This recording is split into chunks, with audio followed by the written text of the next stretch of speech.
Hey, what's up guys? Welcome back to the channel. For those of you who don't know me, my name is Tommy and I'm a Harley-Davidson Master Technician here at Darling Downs Harley-Davidson in Toowoomba. Alright, we've got a bit of a special one for you guys today. This is part one of 3 parts. So make sure you subscribe and turn the bell on so you don't miss out the future uploads. But what we have here is the 2020 Lowrider S, same as the last one I built, except this one, I've gone to the 131 cubic inch stage 4 kit from Screamin Eagle. Now, as you can see, I've got the D&D Fatcat on there and the Elite ventilator from Screamin Eagle as well. But this one, I've just done it, as I said, this is going to be, this is part one of 3 parts. So what I've done so far is I've just built the 131 as the bolt-on package, so straight from Screamin Eagle. We've got the 4 3/10 thou cylinders, the beautiful CNC Screamin Eagle heads with the +1mm valves and the beautiful finish. We've gone the 517 Screamin Eagle camshaft that comes with the kit, the 64mm intake manifold and throttle body. And yeah, I've also gone and put a few other accessories on. I've gone with the Thrash and Supply Company risers and bars. Got the Harley-Davidson nacelle / fairing on the front. That's a bit larger than the standard one. A few other little bits and pieces with the smoked indicator lenses. Got the Harley pegs on there as an option, and also the saddleman's seat. So this video we're going to go through and get into the build process. So we're going to tear it down and build the 131 kit, and we're going to get it on the dyno and see what it makes in this form. From there, part 2 will be changing to a Cyclerama 512 camshaft. That's really going to elevate this thing up even further. And once that gets boring, part 3, we're going to add some compression to this. So I've already done a before run as a stock unit. So this one was a 114. As you know, the Lowrider S comes as a 114. I've had it on the dyno. It made 80 horsepower and 103 foot-pounds. So we'll get into the build process, get that built, put it on the dyno, and we'll see what it makes.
Right, we're back in the dyno. Got the 131 engine fitted up. It's completely bolt-on kit. I haven't touched anything, haven't machined, haven't added any more compression, haven't done anything. Using the 517 Screamin Eagle cam, the complete 131 stage kit from Screamin Eagle. So I'm going to drop a base map in it and see what it produces, and then I'm going to tune that base map up and see what it gets from there. But in stock form, completely stock, 114 cubic inch Lowrider S on this dyno made 80 horsepower and 103 foot-pounds of torque. So I'll give you a bit of a look. Look there. You can see the torque curve up the top is quite flat and then just sort of drops away. The power curve's quite linear as well. It's just sort of building gently. So that's the stock 114. But yeah, we've got the 131 kit fitted up. CNC ported heads. I've gone with the D&D Fatcat and the extreme ventilator from Screamin Eagle. So let's drop a base map in it, do a run, see what it makes, and then I'll tune it from there.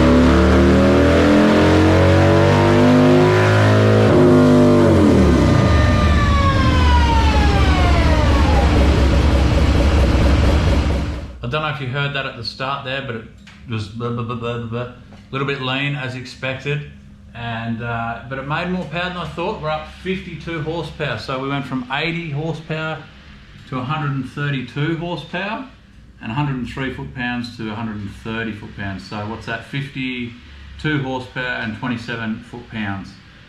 Very lean. You can see what happened at the start there, like 18 to 1 or something, like just silly lean, and then what are we, 14.5, 14.2, something like that for the rest of it. So quite lean.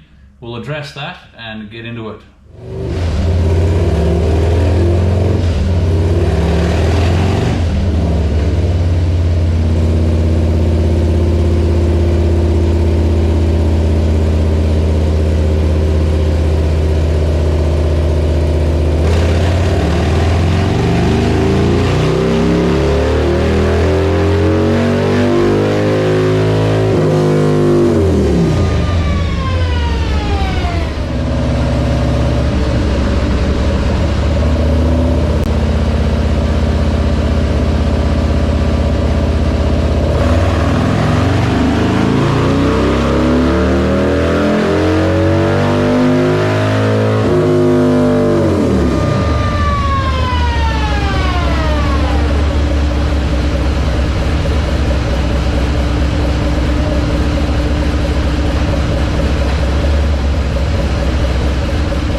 Let's go over what's happened and take a look at the runs from stock 114 to the 131 base map, and then the 131 tuned up from me. So we'll have a bit of a recap and check it out.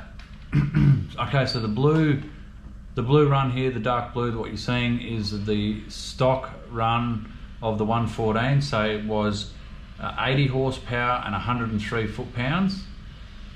Some of you blokes out there might be saying, oh, I didn't rev it hard enough. That's actually the built-in speed limiter, so you can see it's just not revving past about 5800, so that's why the runs up here are going further, because I've got the speed limiter off now. Anyway, first run, 80 horsepower, 103 foot-pounds. Now, the red, what you're seeing is I built the 131, put it in, and this is just a base map drop-in. So what do we make? 132 horsepower and 130 foot-pounds of torque. And as you can see with the graph there's some dips and it not looking very nice. It was very lean, if you remember.